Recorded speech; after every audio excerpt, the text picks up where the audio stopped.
Welcome to I Wrote This News. Today is Friday, March 4th, 2022. It's been a tough week, but we can make it. With a little grace and love. Here's some news. Story number 1. Death maybe but taxes no way, says Ukrainian agency. Ukrainian authorities have reassured citizens that they don't need to declare captured Russian tanks or any equipment they pick up as personal income.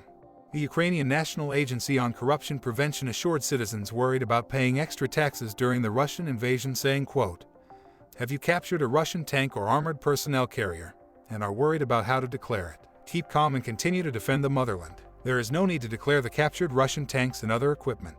On the agency's website, a document dated Monday said the seizure of tanks or equipment would be considered a manifestation of the unity and cohesion of the Ukrainian people in the fight against invaders and would not be taxable. Thanks to the courage and victory of the defenders of the Ukrainian state, hostile military equipment, weapons, and other armor arrive as scrap. It is impossible to evaluate such objects in accordance with the law of Ukraine, it said. Story number 2. JetBlue, 4 times over the limit. A JetBlue pilot was removed from a plane in Buffalo on Wednesday morning after he was suspected of being intoxicated. James Clifton, 52, was arrested and could face federal charges, the Transportation Authority said.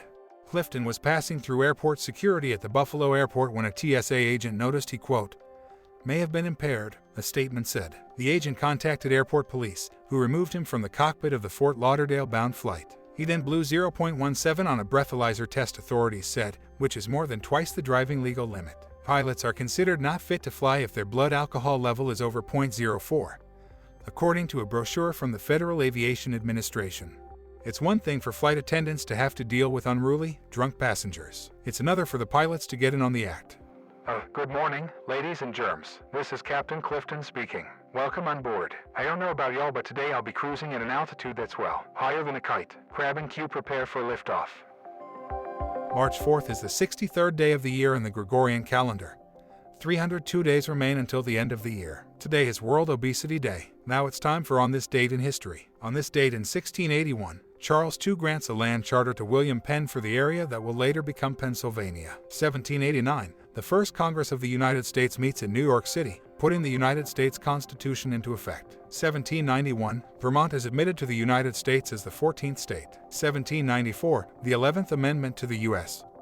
Constitution is passed by the U.S. Congress. The 11th Amendment restricts the ability of individuals to bring suit against states in federal court. 1797, John Adams is inaugurated as the second President of the United States of America, becoming the first president to begin his presidency on March 4th. 1849, President-elect of the United States Zachary Taylor and Vice President-elect Millard Fillmore did not take their respective oaths of office. They did so the following day, leading to the erroneous theory that outgoing President pro tempore of the United States Senate David Rice Atchison had assumed the role of acting president for one day. 1861, the first national flag of the Confederate States of America, the Stars and Bars, is adopted. 1909, President William Taft used what became known as a Sachs fix, a mechanism to avoid the restriction of the U.S. Constitution's ineligibility clause, to appoint Philander Knox as U.S. Secretary of State. The ineligibility clause prohibits the president from appointing a current or former member of Congress to a civil office position that was created, or to a civil office position for which the pay or benefits were increased, during the term for which that member was elected until the term has expired. The Sachs fix reverts the pay or benefits of the office to the amount they were when that member began his or her elected term.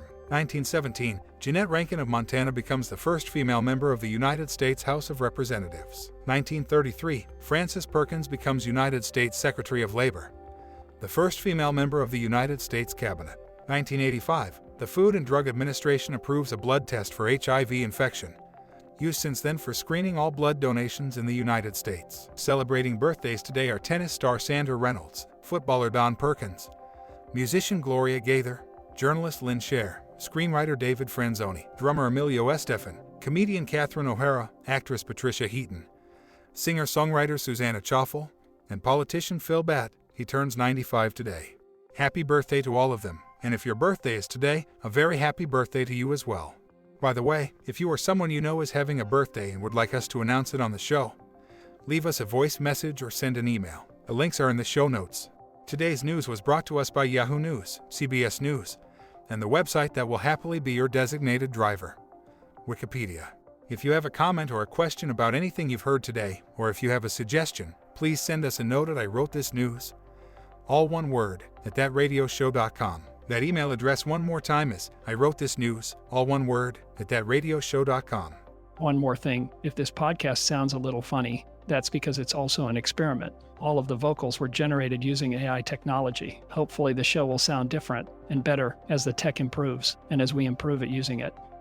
I'm Bob Neese, hoping you have an amazing day. We'll get together again soon.